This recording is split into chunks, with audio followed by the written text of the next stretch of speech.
Welcome back to the Season 3 World Championship live from Los Angeles. I am Trevor Quickshot Henry alongside David Freak Turley and this incredible crowd behind us. We're just about ready for the first match in Group B, North America's Vulcan versus the European champions, Fnatic.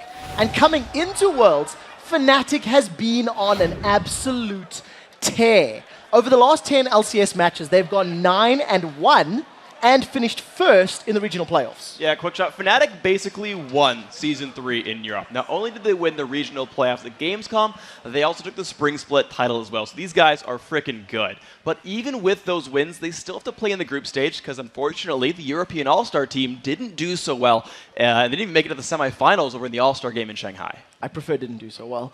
Even though they have to fight through the group stage, when you mix Fnatic's current confidence with their veteran lineup, it makes them a very tough draw for other teams within Group B. Exactly. Back in Season 1, Soaz and Yellowstar were on second place against All Authority, whereas Cyanide and Peke won the frickin' thing on Fnatic. These guys are very experienced. They're a very, very good team. And even Yellowstar has been actually to all three of the World Championships. He was on AAA back in the first one, he was on SK last year, and here he is on Fnatic. So veterans to world competition. Yeah, just a little bit of experience there. We'll see if it helps him out, because even if the members of Fnatic want to get back on top of the world, they've got to need another MVP performance from their mid laner Peke. Peke played absolutely great at Gamescom.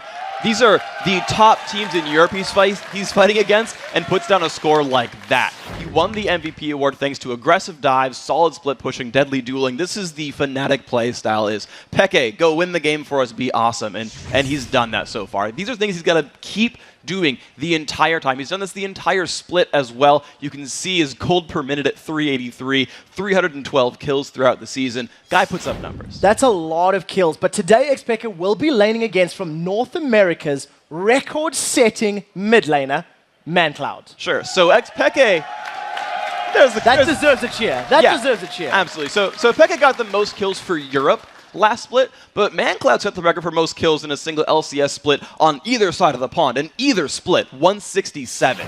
And pretty much everyone in North America considers ManCloud to be the best mid laner in North America. So this matchup, a mid lane focused European team against the best mid laner in NA, is an awesome matchup. Now, of course, assisting ManCloud in this game is their shot caller and record-setting support player, Bloodwater. Now, Bloodwater earned a place in the record books as well.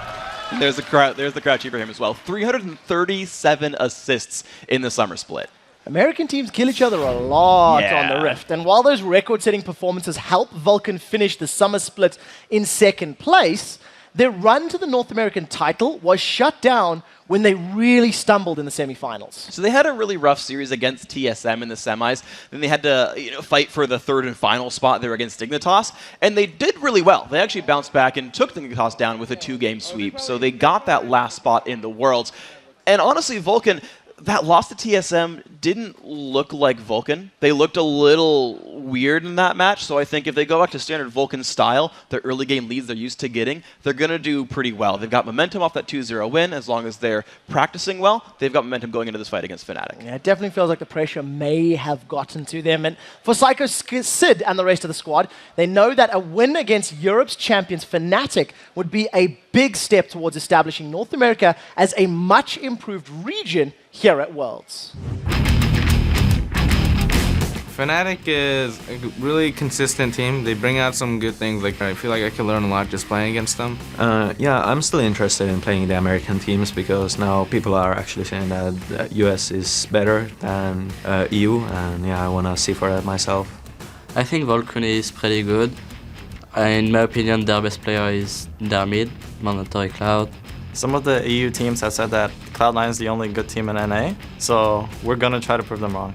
I think Fnatic right now is a really strong team, but their team isn't as strong as it's supposed to be. I think they'll definitely be really tough.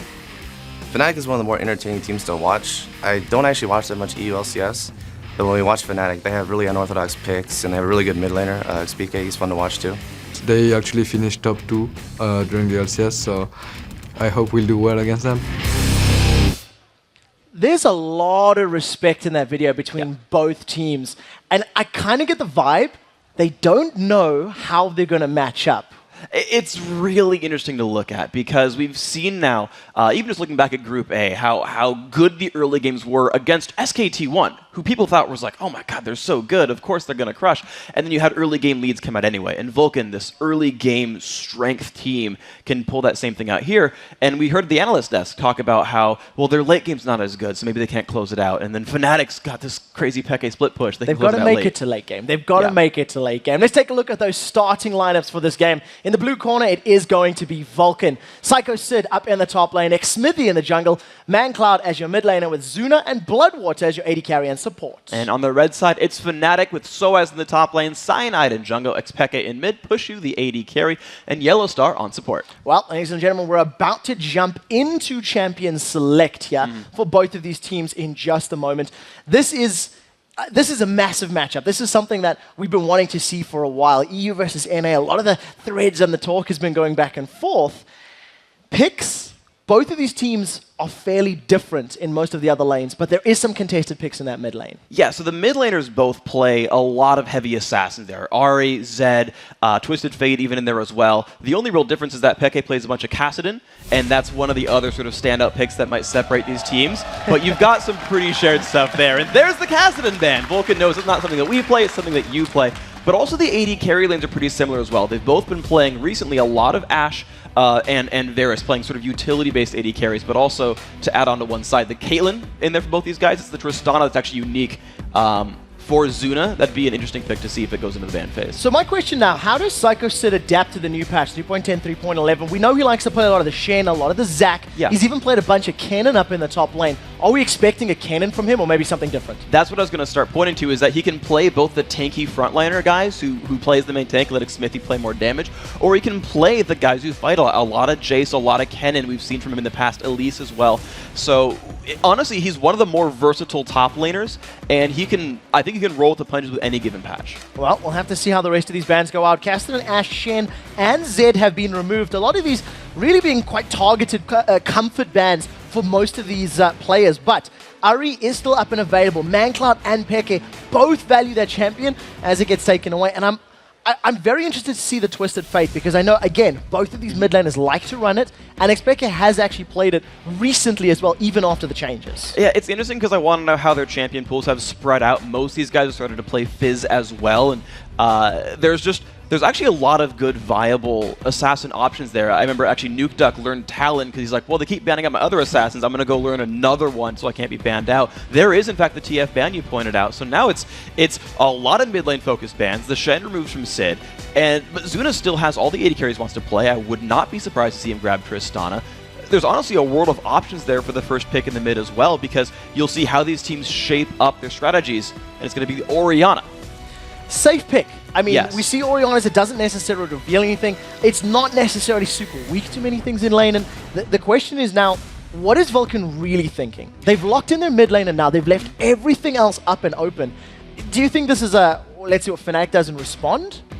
So it does a couple of things. So first of all, Orianna does pretty well against assassins because she can defend herself very well. Also brings a lot of teamfight utility, and she can turn people who aren't great initiators like Lee Sin, which we just saw OMG use, into real initiators. They can dive in and say, well, it's ball delivery. You don't have to play something crazy. Evelynn the same way. They can start fights even though they're not hardcore stunners. One thing I do want to highlight about the Fnatic roster that we've seen Cyanide doing many times during the playoffs was he was running that jungle Aatrox. Yes. He ran to it. EU really embraced Aatrox as a champion, and it tended towards the jungle towards the latter parts of the season. And we have seen Soaz playing many Elises in the past as well. So that Elise pick, it really could go either way for that Fnatic squad. And it's such a strong choice for Fnatic to do, is to allow themselves the option. I remember actually, if you look back at SKT1's most recent game, they picked Kennen and then waited, because you can run it in the mid lane, you can run it top lane, which they ended up doing, and giving yourself that option is so important. But the Sona Steel I actually really like from Fnatic. Not only is it one of Yellow Star's better supports, but it's the go-to support for Bloodwater. For those who don't watch the NA scene much, that is basically his go-to support. It's a bit of a steal, though he's happy to play Zyra as well. But that does give some more control to the Fnatic lineup if they run like an assassin mid without CC. You have to feel that both of these teams are maybe anxious in this game. They're really taking their time. This is definitely one of the slower pick ban phases that we've seen all day long. as the timer runs down, we are seeing that Vi locked in conjunction with a Corki. So Corki is now 6 for 6, unless my memory is faulting me on the day. Trinity Force really making a viable, and Vi, I know you quite like the pick as well. Yeah, these are champions that have shown up recently. Vi, without any changes to Vi at all, people were like, you know, champion we forgot about after she got nerfed was Vi. That champion's awesome and she's really powerful and she's finally back into the scene. Hardcore initiator, another good ball delivery champion. Now she can initiate by herself with the Vault Breaker and the Assault and Battery ultimate as well, but just having her on the same team as Orianna means you can lock down a backline target for real and get rid of it. And that's just an important thing to have. When they both hit level 6, you can dunk the mid lane right away as well and give ManCloud an advantage over Peke. Well, we'll have to see how Fnatic decide to respond. If that is a solo lane Elise, it could also be jungle. Jarvan for the likes of Cyanide. Cyanide and Smithy, both of their sort of preferred junglers are still all up and available. The Lee Sin, the Jarvan, things like that. At the moment, it does look like it's going to be locking in that Lissandra. This is a champion that we haven't seen in a little while. Yeah, so it was actually temporarily banned from play for a bug that we ended up fixing and put back into World, so now she's available again. But this was the sort of the final pick here for Fnatic's mid lane for Peke. It was one of the remaining routinely picked mid laners for him. So Lissandra coming in here. Honestly, I like the matchup against Orianna because you can self-ult and dodge the Vi Initiate. You can self-ult and dodge the Shockwave as well. You can turn the lane into a farm lane. And then Lissandra's roaming is better than Orianna. So Peke will actually be able to make more moves than ManCloud can make throughout this game. We've also seen Soaz playing Lissandra during the course of the regular summer split as well. So, you know, this could be a situation where Fnatic are leaving their final pick to be the top lane counter, or the mid lane counter rather, if Cyanide's going to run that jungle Elise, which he's also done before. So I'm just seeing so much versatility from Fnatic. If you're a Vulcan player, is this the right choice? The Nasus and the Zyra, going to close that one out. That's going to be jungle Nasus if I'm not... No, top lane Nasus. Yeah, so I actually like the fact they went Nasus here, because what Fnatic has actually done successfully is gotten to counterpick every single one of their lanes. They pick mid lane second, they're going to pick top lane second here unless they decide that it's going to be Elise in the top lane here. And as well, the Corki showed before the Caitlyn, so every single carry matchup, Fnatic got to pick and say, here's what you're bringing, here's what we're bringing to build an advantage here. So I think Fnatic have sort of played the pick ban phase very, very well. But now by Vulcan picking up Nasus for the top lane, he's actually going to be very, very good against guys like Jackson or Aurelia, who are auto-attack based and can carry a game. And he's picked a matchup that is safe in 1v2, is safe in a 1v1, and actually has certain counter matchups without any real bad matchups for himself. So we'll have to see how well it can actually be played once the game does go. 8 seconds left on the clock. Fnatic currently sitting on that Yorick. And again, we really need the dust to settle here for Fnatic once the swaps come in to really see how these lanes are going to set up against one another, because there is so much versatility. I would expect this to be a lane Yorick. Yeah, he played that a lot throughout the European regional. There is that 5% chance it's jungle Yorick top Elise because, yes, SOS plays Elise, and yes, people like Levelin play jungle Yorick, but this is the 99% likely, or 95% if you listen to what I said 5 seconds ago, 95% likely setup right here is that top Yorick. The teleport here on SOS allows him to split push against the Nasus. But the thing I like about this Nasus pick for Vulcan is you can charge Siphoning Strike on Yorick ghouls. It's not that hard to do, and as it stacks up, you can almost one-shot them. So Sid's going to be a very farm Nasus, and against an auto-attacker like Caitlyn, very susceptible to Wither. It's going to be very difficult for Soaz to maintain control over Psycho Sid's lane. Both of those top laners running teleports. We'll have to see how they can impact the rest of the map. And while the teams spawn into their bases, let's take a look at who you guys actually think is going to win this matchup. According to LOLesports.com, 74% believe that Fnatic are going to lock down the win. So this is interesting now because we had different votes come in from the analysts. For once, we finally decided on different people. Yeah. So Monty and Crepo picked Fnatic here. Kobe and Double have picked Vulcan. So if you guys are right, then you're all going to tie the NA analysts up there with Kobe and Double getting it wrong. We're finally going to start breaking up that top of the standings. They're 4-1 right now. We'll have to see who is going to pull ahead. Make sure you guys keep voting. Head over to LOLesports.com and actually vote for who you think is going to win. We are playing this awesome minigame all throughout the worlds.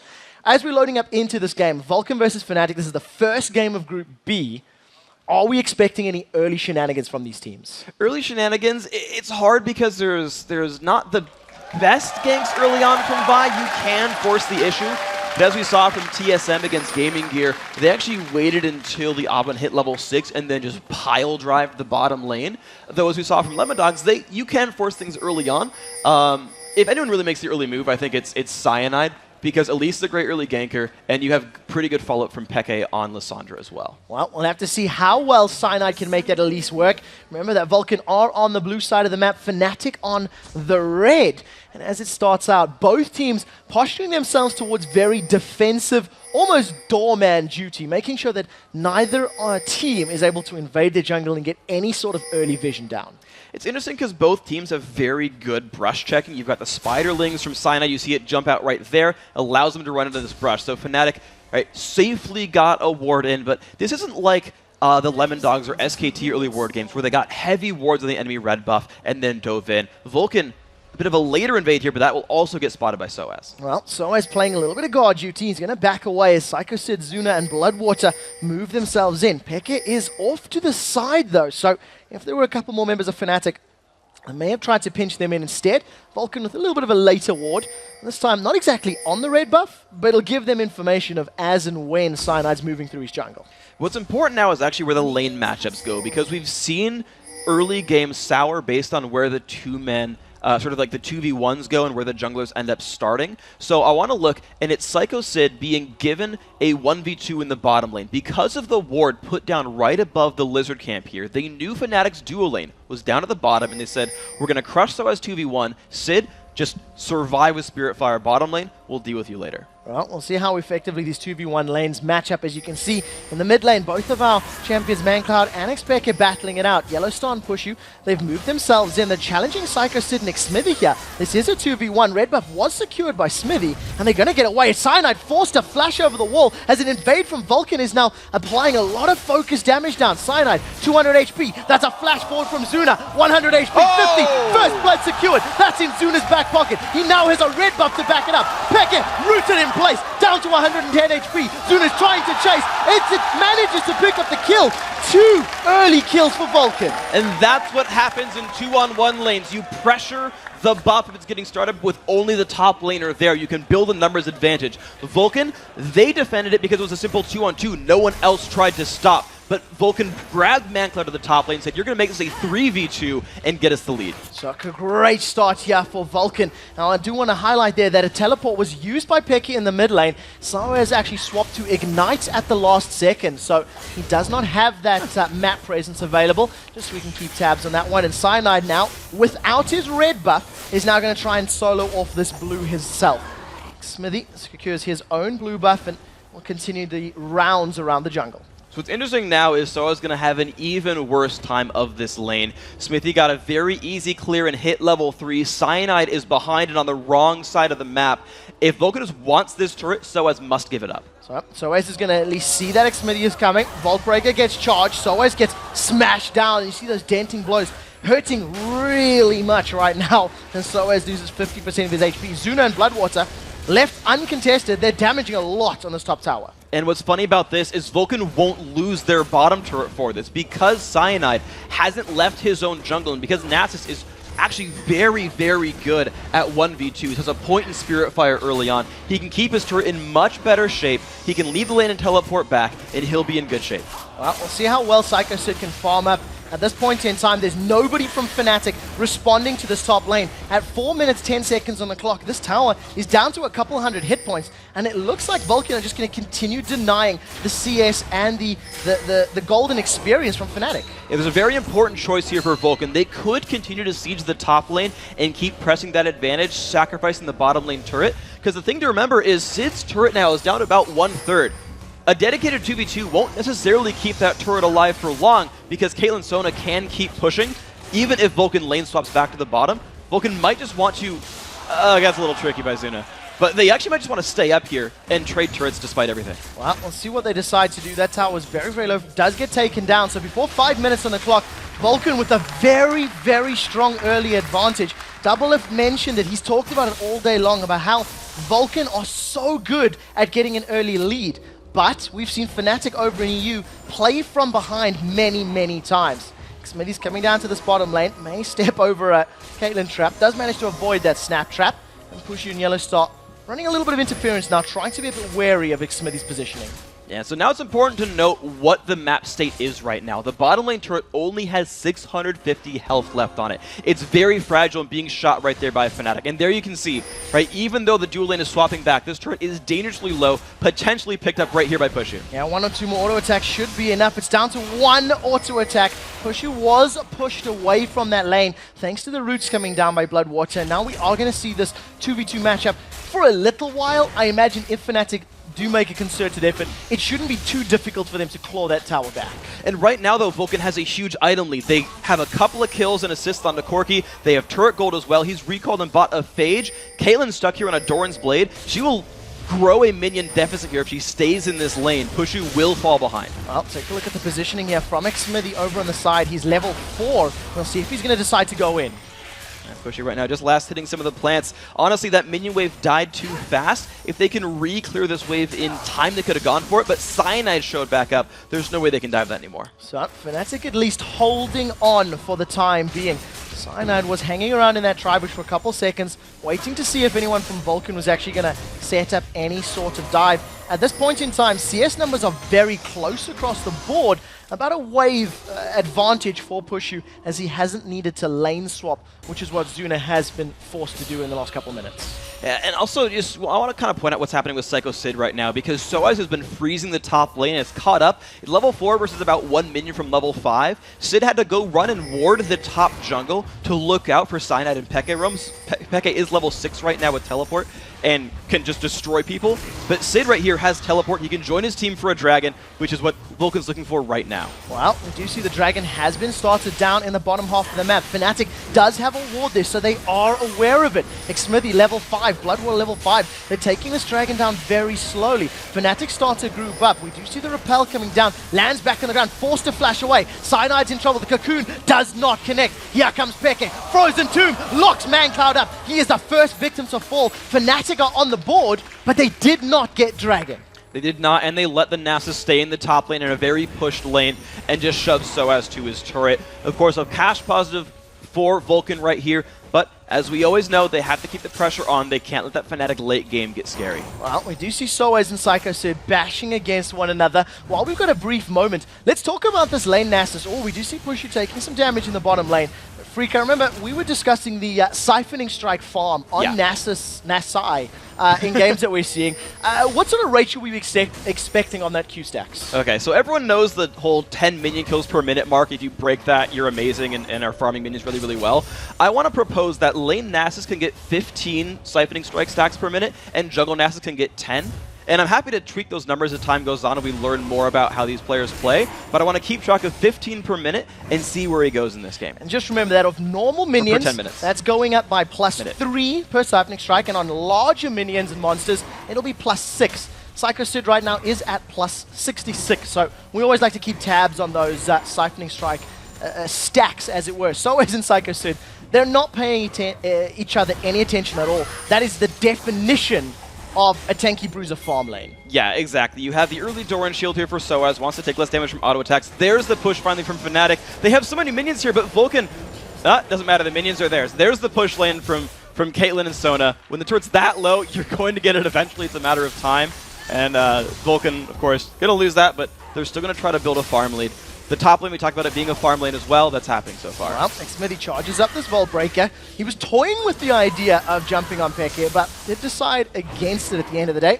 Backs away cleanly. Once again, Psycho Sid, he's basically pitching a tent and frying some s'mores right now because he stayed there so long. 44 CS, Negatron Cloak to his name, finally backed away. And Fnatic, you can feel the tension in their gameplay right now. They're not willing to contest or fight because of that early advantage that Vulcan were able to accrue. And Vulcan just now have the ability to dive themselves. Smithy is level 6 on Vi, and ManCloud's Shockwave is up. They've rotated Bloodwater to the mid lane here. The opportunity to just force kills here from Vulcan is around, but it's interesting, they're actually waiting. They're saying, you know what? Let's get Zuna huge. Let's wait on Trinity Force before we make any major moves. He's freezing the bottom lane. The rest of his team is putting pressure elsewhere and buying some time for him. So Vulcan are actually content to play a bit patient here. Well, let's see how well it works out for them in the CS numbers once again, sitting fairly close across the board. Soaz with a small advantage over his opposite number in the jungle. It's Smithy with a tiny gold lead as well. Only 100 gold separates the top lanes. It's actually very, very close across the board. 500 gold for your AD carries. It's not a massive difference at the 10-minute mark. So this game could not be closer. Zuna and Bloodwater now with a couple seconds of uncontested damage on this tower. Yellow Star does not even have his crescendo yet, so the potential of jumping on Vulcan is not there. And I've got to say, I'm impressed with Fnatic's play so far. As you mentioned all the gold numbers, you've got a Vulcan squad who are up a dragon and a kill, including First Blood, and are only up 1,200 gold for that.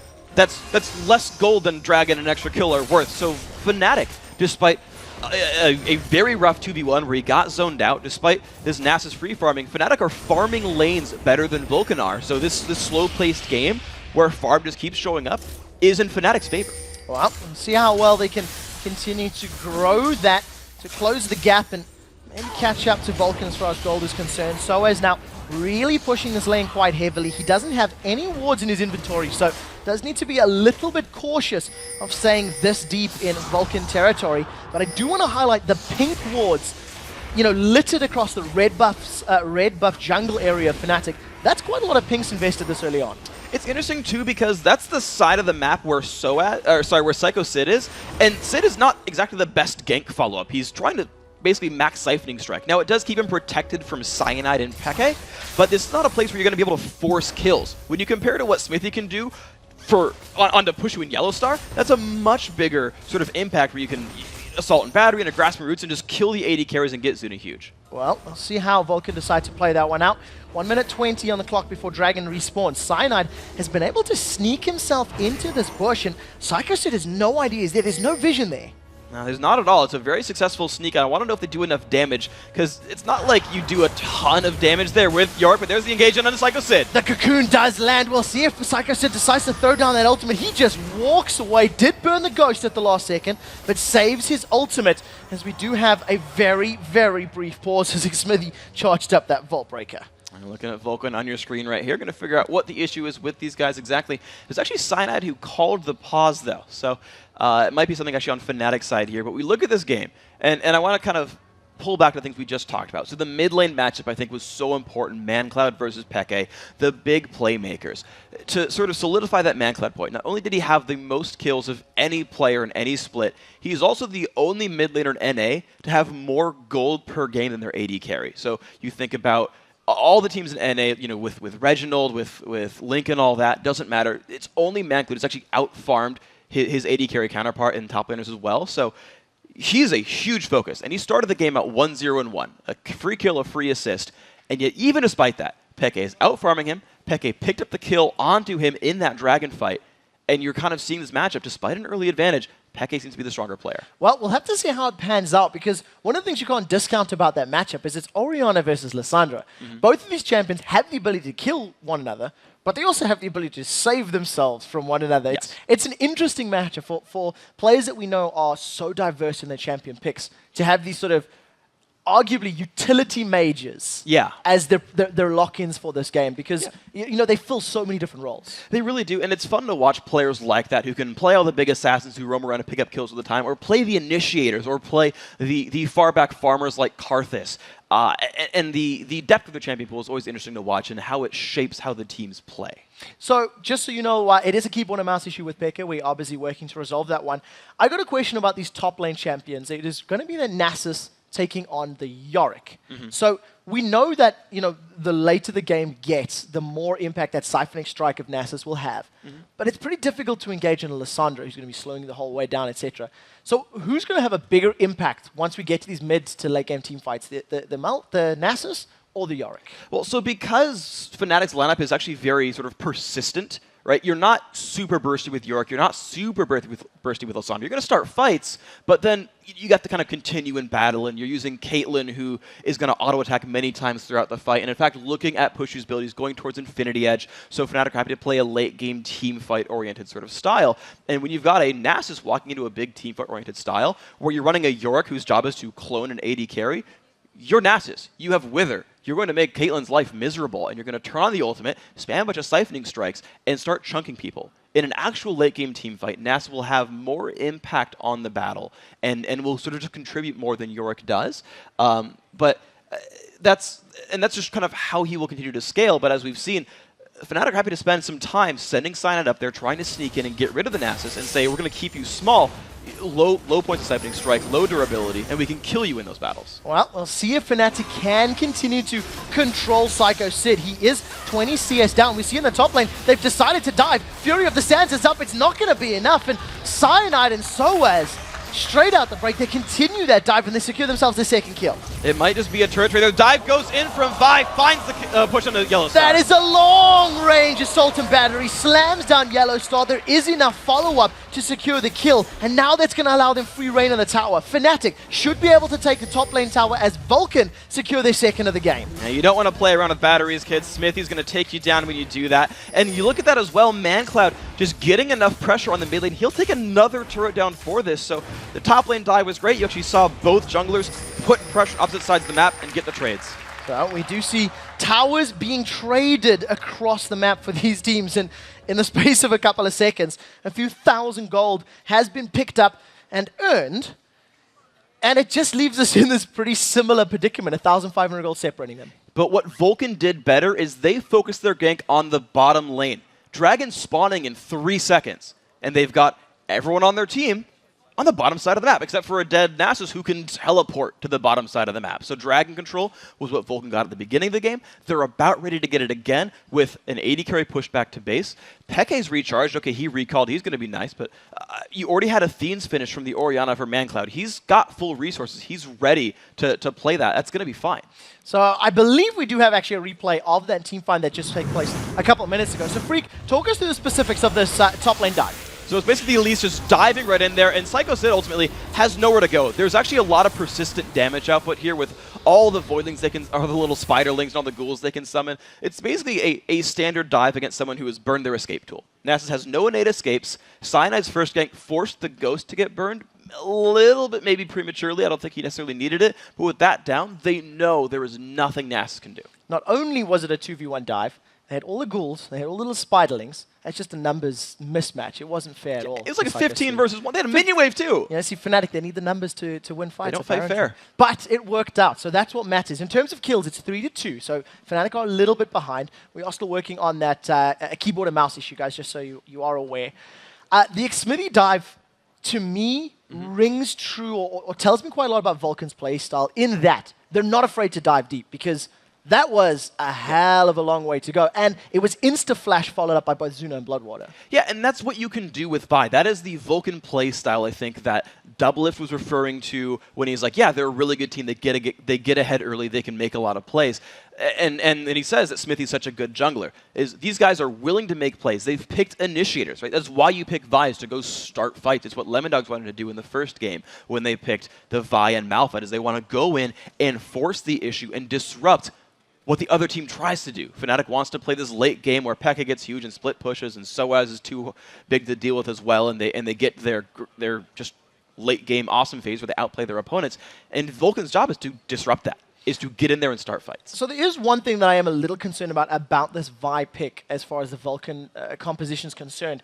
The champions that he's going to want to be slamming into the ground, if he decides to go for pushes Caitlyn, that's probably just going to get hit by an Omen of Death and come back to life. Elise should be able to repel away from it. Sure. Lissandra should be able to ult herself, or eventually Hourglass, as I know it's what Xpeke likes to build. So surely that limits Xmithy's options for team fights and targets? Well, here's what's interesting about it. So you're right that he's probably only going to go for Caitlyn, and sure, she can get revived, whatever. But think about, this is Fnatic we're talking about. This is Fnatic who splits up all the time. And Pushu's not going to have a Lissandra and a Yorick sitting on top of her at all times. She's going to be unprotected. And you saw exactly what happens right there when it's just the Sona there. Crescendo's not enough to keep her alive. Or Fnatic no longer plays their own style, and Nasus goes and runs around and split pushes with teleport and says, someone's got to stop me. It's not going to be Caitlyn because I'll beat you 1v1. Maybe it's Peke. Sure, then you no longer have any engage. But if it's ever so as, oh, there's the whole reason you tried to defend Caitlyn. And so basically Sid off on an island over and over, scaling up to infinity, getting super tanky, not being able to be removed, and then Smithy on the other side removing people. That's kind of the Vulcan game plan. It actually covers for a lot of the Fnatic gameplay. And it fits Vulcan pretty well. They've left Sid on islands many times over the course of the split. Guys, while they do work on Xpeke's peripherals, let's send this one over to Riv and the guys at the analyst desk to hear their take on the game.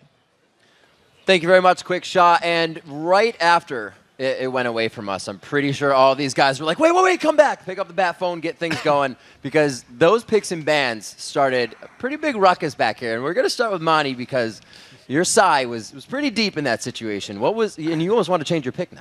Yeah, I mean, I really don't like it when Fnatic plays Yorick.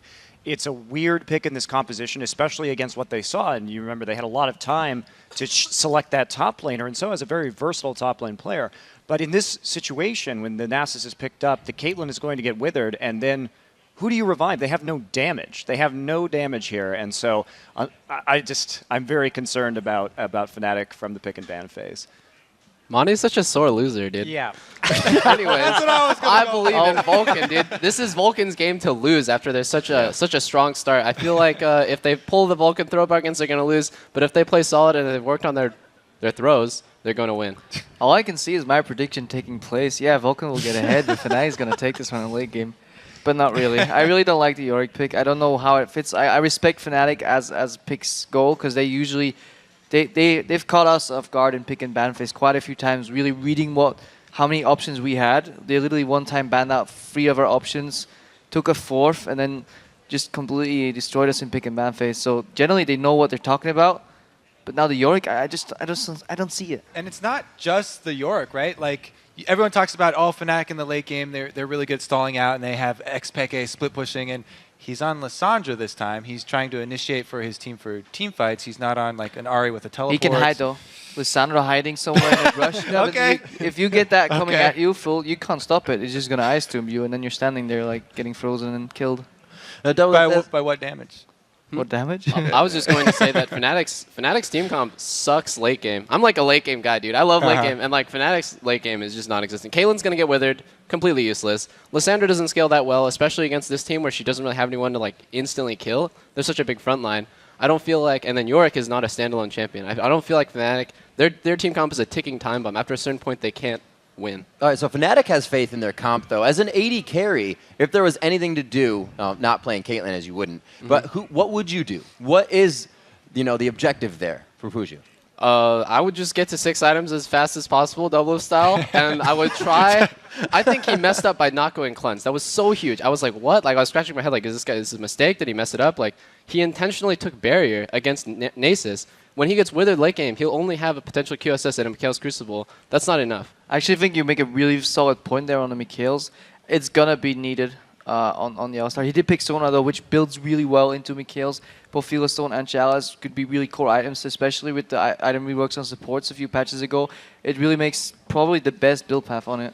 All right, and Monty, earlier you were saying, you didn't like the pick. What would have been a good pick for Fnatic? I mean, I don't know what Soaz's champion pool right now. Okay. So it's, I mean, pretty much anything I would agree with Krepo. anything at all. Except Yorick. But one thing that I've noticed here about Vulcan's evolution actually is when CLG has played against Vulcan in the past, they frequently pick compositions that do well in lane but have initiation problems in the late game, and so you can kind of wait them out.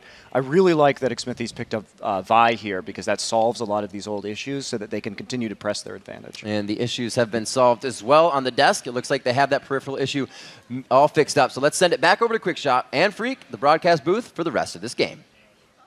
Thank you very much, Rib. We're about to jump back into the game. Just to give everybody an update, it is, of course, Vulcan versus Fnatic. Yep. Game 1 in Group B, but Game 6 of the day. Yes. So to recap, the analyst desk said that, 2 had predictions that Vulcan was going to win. 2 said that Fnatic was going to win. The audience thought that Fnatic was going to win. But if you trust the analysts, Vulcan can't lose this unless their arms are really, really strong. So here's a second Dragon. Right, they got the gank at the bottom lane right before Dragon spawned, making it a well-earned Dragon. Yeah, so that's going to give them a close to 3,000 gold lead right now, unless my math is completely terrible. And it does work out. There we go. Psycho Sid continues to farm up his siphoning strike. It's over 120 right now, so farming up relatively well, not quite hitting that 15 per minute, but to be fair, he was in a 2v1 lane. Right now, Fnatic group up as 4 members try to focus down this mid turret. And they've got some pretty good pressure here. They brought in the Caitlyn as well, even though she didn't go for the Bloodthirster build that we tend to see. She did go early Berserker's Grief, so her attack speed plus straight attack damage. Oh, the Shockwave! Oh, massive damage. Yellowstar does manage to get away, though. Now we see Soaz diving onto Mancloud. Stranglethorns throws up Pushu, probably the most valuable target. Forced to flash over the wall from Zuna. Now Soaz is the target. His armor has been broken by those denting blows. Zuna throws down the Phosphorus Blonde. Expected manages to flash out. Everybody is still alive. How are they doing it? We do see the Vault Breaker, but backwards from Xmithy. Fnatic turn tail and book it, but make it out cleanly. Did Psycho Sid do much in that fight? Like, I'm trying to remember if he actually came down. He certainly didn't ult. He didn't teleport. Pretty sure he just farmed a bunch of minions and Vulcan won that with a 4v5 with a turret on their side. And that's kind of the issue, right? Fnatic, their only engage is... Yeah, okay, there's a blue buff still. Their only engage really is Peke. He didn't use any of his major engagement tools. They sort of realized that they couldn't really kill Vulcan under their own turret, and it was weird that they tried, because Vulcan can just kind of blow you up with shockwaves that you just saw. It looked like some miscommunication from Fnatic. They were sort of half in, half out after taking that damage, but they made it out cleanly. They didn't give up any more kills, and I guess that's really what counts at this point in time. But this is so weird. Vulcan has hit a huge power spike right now. They've got the Trinity Force done on Corki. He is going to be ready to kill people. He's off on the side, ready to jump in. His shockwave's up in like 12 seconds. Vulcan just force a battle. Well, we'll have to see if they decide to do that. Assault and Battery is available, and Xmithy making his way towards that mid lane, but Fnatic once again are backing themselves out, getting away cleanly, and deciding they not feeling brave enough to stick around in that mid lane. So this is interesting, actually. So Vulcan, despite hitting a power spike, despite having the Trinity Force, having a clear lead, they're not trying to press a major advantage. Smithy picked up his own red buff again. They could have given that to Zuna and said, let's go Siege. Trinity Force is done. You have a blue buff. You can spam rockets. Like, if Vulcan wanted to push, my god, they really could right now, and they'd get turrets out of it. But as the analyst desk said, there's not necessarily a late game hope even here for Fnatic, even though it's their normal gameplay style. And if Vulcan just wants to say, great, everyone hit 6 items and we'll win because of our champion selection, then they're happy to do that too. And because they have the lead, Fnatic can't stop them. Well, we'll have to make sure Vulcan don't get caught out of position. Yeah. It is something that we have seen them doing in the late game during the course of the NA Summer Split, and it's a mistake that will cost them dearly against a team like Fnatic, who truly do play the map very well. You can see that Fnatic are still remaining split up for the most part. They grouped up in the mid for a couple of attempts, but now they're sticking to that sort of 3-lane CS control right now. And this is going to be just their standard styles. Get Nasa's huge. He's got the Spirit Visage done. And what's interesting, actually, is you've actually now got a slight lane mismatch. Because Psycho Sid is in the bottom lane, but fighting against Pushu. And Pushu is an AD carry. Now, we said, oh, but he's got Wither. It's so powerful. He'll shut down Caitlyn. But not at this stage of the game. He doesn't have any armor on Nasus. He doesn't even have Wither maxed out right now. He's actually only got 2 points in it, 2 in Spirit Fire with that max siphoning strike. So if he actually battles Pushu and Yellowstar can force Sid out of lane. Well, we'll have to see if Fnatic decide to press that advantage. As it stands, Pushu still has not completed a major item. BF Sword and Pickaxe is all he's working with. Peke, on the other hand, Seeker's Arm Guard plus that Negatron Cloak. Negatron Cloak was actually the first item that Peke went back to purchase. So he's also working towards his first item. And if you were Fnatic, I imagine the thinking is farm until we've completed items, then pick fights, because it doesn't really look like they've committed to any major objectives yet. Fnatic are looking for a narrow window for openings. Unfortunately, there's a gank potentially on Soaz right here. This could be rough. Soaz is in a bit of trouble. Takes some damage there. Zuna carries on. Assault and Battery slams him into the ground. Omen of Death goes down as he continues to try and focus out Zuna. Will get taken out as Zuna gets away cleanly thanks to Valkyrie and Mancloud. Just 1v1 Cyanide. A full burst combo takes him down. Smithy's going down right above Baron. And it's Zuna saves Smithy. What a flash. Ace in the hole. Not going to do it. I can't believe Smithy didn't die right there. He got caught out by Peke and Pushu up in that top jungle as he tried to run away. All right, so what I was talking about before, though, with Fnatic was, so the analyst is saying they don't have a late game potential. They're down in gold right now. Fnatic needs to hit item breakpoints, important item breakpoints, like it's Abyssal Scepter, maybe Zhonya's Hourglass, maybe Muramana combining, or Infinity Edge being done, and do something with a small item ledge and hope you can challenge something. Well, we have to say that Vulcan right now extending that lead, 6,000 gold. This is a replay of Cyanide just getting taken out. Yeah, he's alone, didn't have flash up right there, no jungle camps to go to as well. And here's like Smithy, right, gets rooted up, gets stunned as well. Smithy has to flash, and then just look at this. This is glorious. Oh! Barely gets it.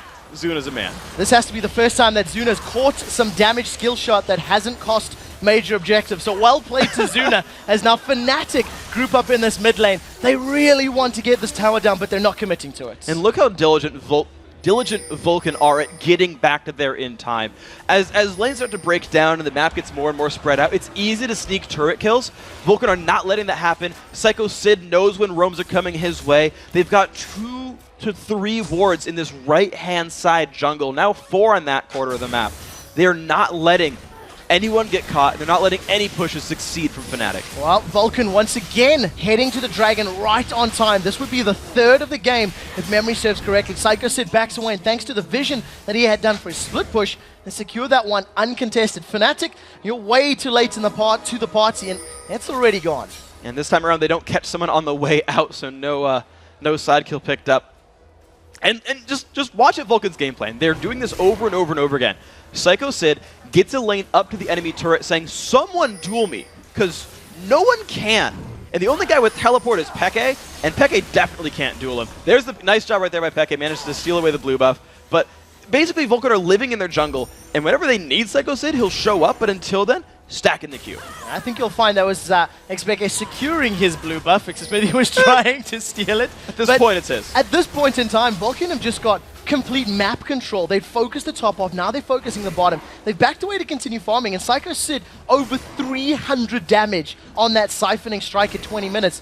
I think he's actually ahead of the curve right now in the numbers that we were talking about. Yeah, Sid has been basically donated a free lane by his team the entire time. Oh, there's a big wave bottom lane. We're not pulling a CLG and giving it to the AD carry. We're not pulling a Fnatic and giving it to Peke, always Peke. It's Vulcan realizing who's important if Bloodwater gets caught. Yeah, he's dead. There was way too much damage from Fnatic. Yeah, okay, so down goes that, and this is actually finally an opening for Fnatic. As they got a pick, Infinity Edge is done, they can go for a turret. Well, they're going to be able to focus this one down. 3 members of Fnatic facing off against the single defending member of Zuna. Look at the sides though, Xmithy as well as ManCloud may be coming in. Charging up the Vault Breaker as Xmithy throws himself down, catches Pushu, the Shockwave throws 3 of them backwards. Xmithy chunked down low as Fnatic back away. They do have one down as Psycho Sid throws the Wither onto Peke. Zuna, Valkyrie's forward, closes out another kill for ManCloud. That's a triple for ManCloud. The highest kills in NA, and now the highest kills in this game at 5-1-2.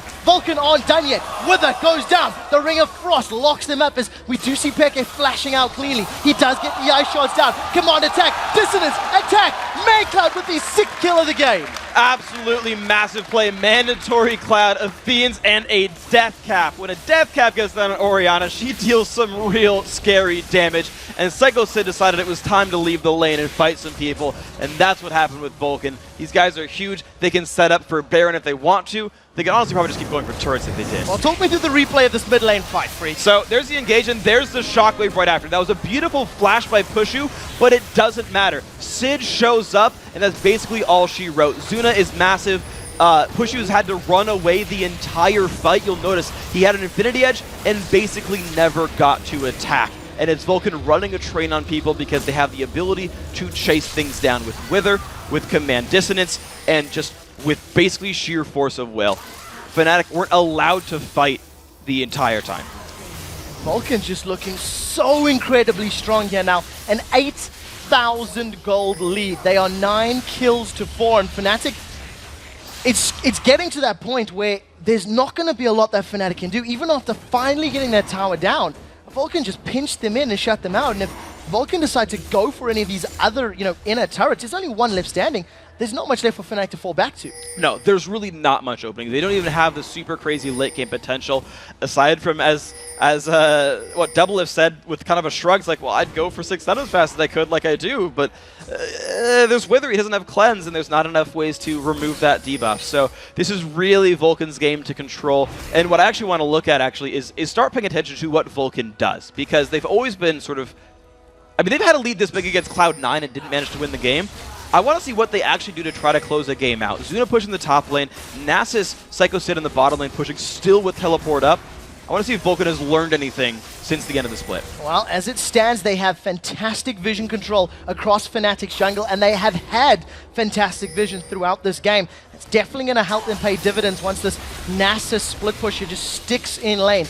Almost 400 bonus damage on that siphoning strike. And, you know, we talked about how Pekka can't contain him, and we see it happening right there as the rest of Vulcan focus on top. Yeah, Nasus is too big to be dealt with right here. He'll keep sustaining through, especially with the Spirit Visage. It does multiply the lifesteal from Nasus' passive. It's part of the reason that item is so good on him, in addition to the cooldown reduction, letting him spam that Q more. So Sid will keep pulling attention. Now, Peke does have wave clear. Sid actually won't threaten the turret, but they're both going to last hit everything, but Sid gets Q stacks as well. So this is still a better proposition for Fnatic. Or sorry, for Vulcan. For Vulcan. They gain dividends at the end of it, I guess, the best way to think of it. And 257 CS on ManCloud after falling behind Pekka in the early game. He's now 40 ahead.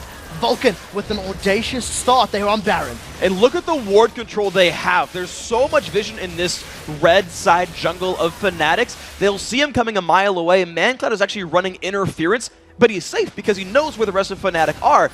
This is just almost uncontestable Baron. Well, we do see the three members of Vulcan going very, very low. Baron is safely secured. Now Psycho Sid has been collapsed on. Soaz and Peke doing the best they can to shut him down. The Frozen Tomb is available, but Peke decides not to use it. They have saved it. The slow lands on the backside of Psycho Sid, and with one more Wither, Sid even gets away. Yep. They've secured Baron, and all it cost him was a Ghost. Yeah, Wither and Ghost prevents anyone from being able to run past you. Peke had already used his Ice Path basically to get into range in the first place, and had no more chasing tools afterwards. It's just simply Sid has been able to free farm this whole lane. He's now going Iceborne Gauntlet just to chase people even harder, just to make sure no one can screw with him. There's honestly... this is going to be a very difficult game for Fnatic to win. Yeah, in the background there, Ace in the Hole was channeled by Pushu onto ManCloud, and the Command Protect, it did almost nothing. ManCloud's just got so much ability pound damage, 437 AP on that Orianna right now, 6-1-2. We talked about how important these mid laners are going to be, and a 6-1-2 ManCloud versus a 0-2-3 Peke, it's definitely, you know, ManCloud that's flying high. Yeah, he's doing a much better job with his team. The 1-on-1 initially did go Peke's favor, but basically ManCloud's team set him up for success. They just did a better job of running the map. They ganked the bottom lane, went for Dragon. Ganked the bottom lane, went for Dragon. They've secured objectives so much better, and I think they played the lane dance better as well. They got the turret earlier on. Soaz was down to a very early deficit and never got to challenge Psycho Sid. Nasus normally doesn't have the best early game, and Sid got to skip that by saying, well, your early game got worse. Well, this is the point in the game where traditionally Vulcan have shown more weakness in their gameplay than anywhere else. Closing it out and getting past those inhibitor turrets. And, you know, if you do cast your mind back to that Cloud9 epic comeback, it was those inner turrets and the inhibitor turrets that caused Vulcan the biggest problems. But when Cloud9 won that game, it was basically with Ashe and Zed. They had hard initiate and really good follow-up damage. Fnatic has good initiate. They've got Peke in there to basically be one of the other Freljord tribe leaders and lock someone up down with ice, and that's wonderful. But Pushu's Caitlyn is nowhere as scary as high Zed in that game. Fnatic love the Death Bush. This is something they have done many times in the summer splits, and I distinctly recall Cyanide and Peke hunting down individual members. The question is, do they wait for Sid? The vision is there. They're hiding in the bush. Crescendo's available. They've collapsed on him. Psycho Sid's going to do the best he can to get away. Crescendo locks it up. He turns his focus away, and 4v1, not even Sid's going to get away. But Vulcan's pushing the top lane right now. Fnatic has to recall right away, but they won't show up in time. This should be Vulcan's turret. Well, we'll have to see how defensible Peke can make this turret hold. He's got good wave clear. Tower is down to half. He's decided not to engage yet. The siege minion is all that stands, and Vulcan secure the tower. They've lost one. It's a 5v4. They have to go. Out. Cyanide decides not to collapse in. Vault Break is away. Cyanide's considering landing the Fangs, but decides against it. And what you see Peke, he didn't chase either. Soaz gets dropped down. That's a shockwave not available. Stranglefall is used to zone out Fnatic, and Vulcan look like they're going to get away. Fnatic could not find their way in. The only initiator they had was Peke. They didn't follow up on the cocoon that Cyanide had landed. That was like the one option. They hardcore went for a single kill and traded a turret out for it, an inhibitor turret out for it, which is not a good trade for Fnatic. The only thing you get from that is a temporary 5v4 on the map. They did not capitalize on the 5v4. Fnatic had one small opening, couldn't get it. And Zuna does manage to make away. They've caught out ManCloud. Glacial Tomb goes down. They continue to focus him. Cyanide is going to fall. That was a 3v1 that ManCloud has survived. Xmithy throws down Pushu in the background. Peke still chasing. ManCloud gets out cleanly. Zuna still alive in the background as the Omen of Death is going to get popped. Now Xmithy turns his focus over to Yellowstar. You can see Soaz doing the best he can to get away. And ManCloud survived being jumped on by all of Fnatic. He's just so massive, so much ability power on that Orianna. I mean, that's basically just a gold lead at work. When you've got hundreds of shield from that, to look at it specifically, it's 240, yeah, 240 plus 198. That's a gigantic shield. And honestly, Fnatic not having any gold for damage items, they can't break through that. Ladies and gentlemen, 30 minutes on the clock. Vulcan are 12-5 up. They have a 15,000 gold lead. And it looks like Vulcan should be able to close this one out. They've decided to play it safe. Backed away with all 3 inhibitors down. I don't know if they needed to play that defensively, but they're going to choose to do that. Let's take a look at that last fight. So ManCloud gets locked up, but look at that. Pushu is zoned out. There have been zero auto attacks from Pushu. He got the ulti off, but then got jumped on by Xmithy. Peke did not get any gold. He can't solo ManCloud. You saw literally 0 auto attacks come out of the AD carry, the Infinity Edge Zeal AD carry. Of course you're not going to kill Orianna in that case. ManCloud just went man mode in that team fight. He's 7-1-4. 11 out of his team's 12 kills he has been involved in and participated, and he's just doing so incredibly well. Look at the gold, 14,500. That is immense. Yep, he's got 3,000 more gold than Zuna. Zuna's been picking up the scraps of farm, but ManCloud's at 326. Even though that side lane farm went to Psycho Sid and he would slow push, it's ManCloud getting everything. He's on a play-making mid laner like Orianna and making plays. Well, double super minions are now pushing down both the top, middle, and bottom lane. Fnatic only have 2 towers that stand between them and a Group B defeat. And it's going to be Vulcan just waiting, biding their time for the minions to aid them in knocking over those last 2 obstacles. And they're looking to close the game out. They're not even bothering setting up wards in the red side jungle. The Barons in 1 minute, they don't care about that. They respawned, got full health and mana, got items with all their gold lead, and are looking to close it out with this push. Well, see how effectively they can. The super minions in the side lanes are now making it up. Shockwave once again pulls Soaz backwards. He uses the Omen Death on himself. Now a 10-second timer available. Take a look at the damage from that siphoning strike. Now that the Ghost of Christmas Past is down, Vulcan turn their attention to the tower. That is a massive chunk from that siphoning strike of Psycho Sid. He's taken down the first tower. The minions are bashing away the second. Vulcan are going to do it. Vulcan are going to pick up game 1 here in Group A. North America has drawn first blood against Europe at the World Championships. Absolutely great play right there by Vulcan. The crowd standing up, cheering for them. Really good play by these guys. And it was only like a 31-minute game. Vulcan actually did a pretty damn good job of actually closing it out, building off their early game lead, and pushing it through. Every single question that we posed about Vulcan's gameplay, about Vulcan's control and ability to close it out, has been answered resoundingly in that demonstration. Yeah, they did. They made, basically from second 1, better choices than Fnatic. Champion select. Yep, better comp right there. No great early game sort of focus there for Fnatic. No great late game focus for Fnatic. Whereas there was a clear plan here for Vulcan. They had a late game contingency plan with Nasus. They had initiation power right there. The crowd cheers for the playmakers on Vulcan.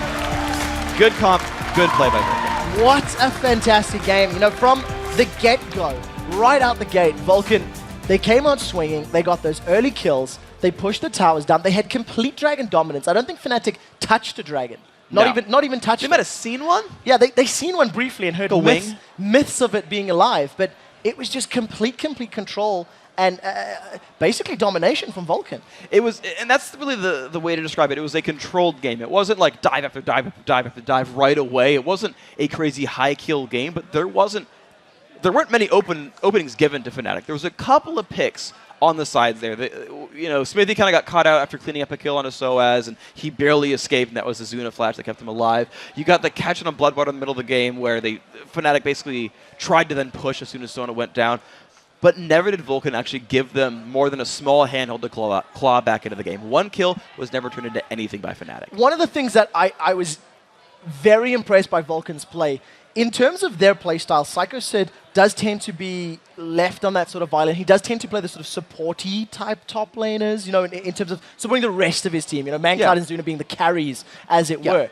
He played such a good role at drawing Fnatic's attention and controlling the movements on the map because of his vision control and his split pushing. Like, he was never, ever in the wrong place at the wrong time. Yeah, that's the top lane teleport style. Is you're going to pick someone who can build tanky and still be useful, which is Nass is great at, Singed as well, and he's going to be constantly a threat. He doesn't have to push fast, but he needs to make sure he has some kind of presence that someone has to deal with him, which he did with Nass. Shove the lanes down, start putting major damage on the turrets, and started pulling Fnatic apart off the different sides of the map, and allowed the rest of his team, which was a very cohesive four-man unit, the rest of that Vulcan squad could make plays. Well, ladies and gentlemen, we are going to be jumping to a very quick break, but when we return, Gambit Gaming and Mineski take to the ref for their first fight on the world stage.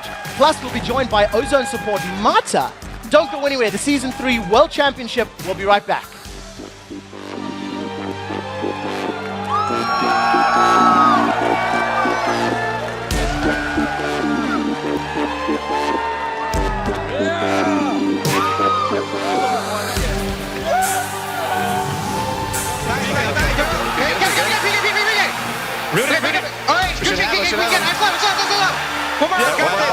Good shit. Good top.